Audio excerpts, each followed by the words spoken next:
Hey guys, it's Chris, and I'm back with my last video in this small series about the House of the Undying and Dany's visions there in the books as compared to the show.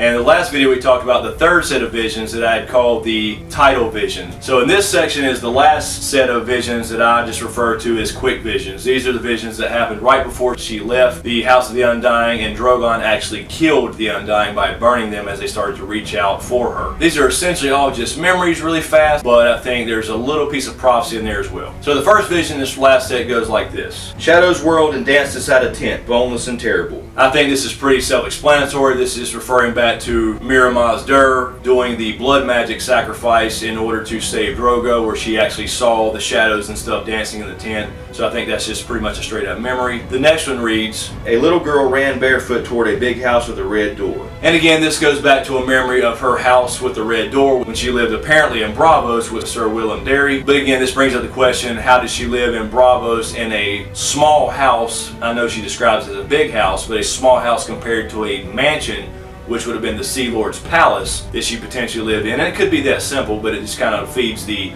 R plus L equals D theory. And it's just throwing us back to some of this stuff about Dany's past that we're really not sure of, because again, Braavos doesn't lend itself to a place where you can run barefooted through grass. And the next one comes immediately after that, saying, Mira Mazdur shrieked in the flames, a dragon bursting from her brow. Again, I think this is just referring back to when she burnt the witch, and this actually contributed to the dragons being born. That's really all this was, is a quick memory of her blood sacrifice. Again, the same thing we see throughout the show and the books is death for life, that type of thing. So this is pretty much a straight up memory. And the next one behind that is, behind a silver horse, a bloody corpse of a man bounced and dragged. This was the guy in the market who tried to poison Dany. Of course, that's when Jorah saved her, was going to make him taste the wine. He took off running, they captured him, and they took him back to Drogo, and that's when he proclaimed that he would take his horses across the poison water and give her the iron chair she had been seeking. They drug him behind Dany's horse as the Khalasar moved along to the next city. And the next one reads, a white lion ran through grass taller than a man. Now this could be one of two things. In the books, Drogo had killed a white lion and made Dany a cloak essentially out of the pelt of the lion. So it could simply be a memory of that.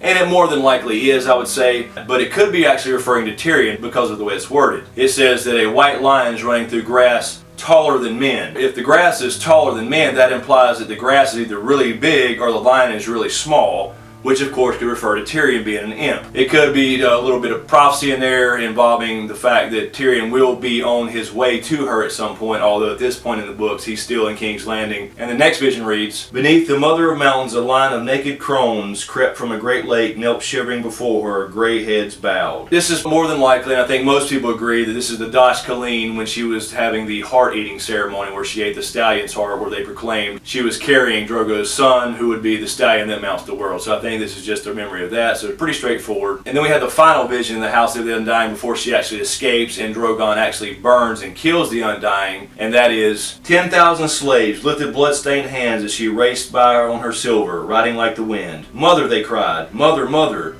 They were reaching for her, touching her, tugging at her cloak, the hem of her skirt, her foot, her leg, her breast.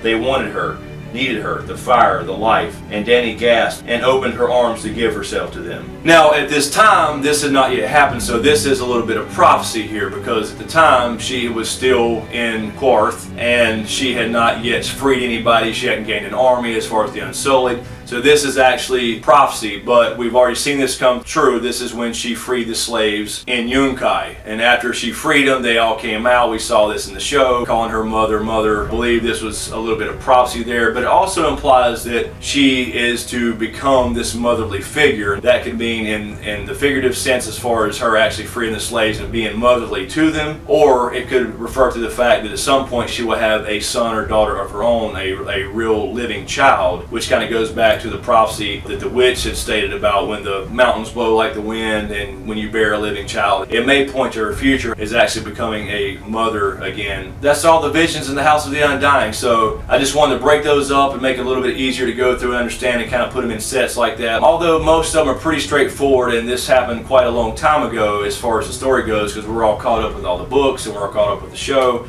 I still think it's important to kind of throw this in there to kind of see her past and what potential we could pull from some of these visions and alternate meanings and that type of thing. So hope you enjoyed that. Let me know what you think in the comments. Don't forget to subscribe to get everything. I appreciate it, you guys. I'm up to almost 1,000 subscribers already and over 100,000 views. Growing a lot faster than ever anticipated. So I really appreciate each and every one of you. I'm trying to still reply to everybody's comments, but of course that's getting harder and harder. So sometimes I would just click like if it's something that I really need to add something to, because there's a lot of people out there that know a lot about Ice and Fire. It's a lot of good, cool discussion. My next video will probably be a Game of Thrones Q&A. But in the meantime, you can click here for the R+L=J Jon Snow Azor Ahai video that I did quite a while back, but it's very relevant to this set of videos as far as the House of the Undying.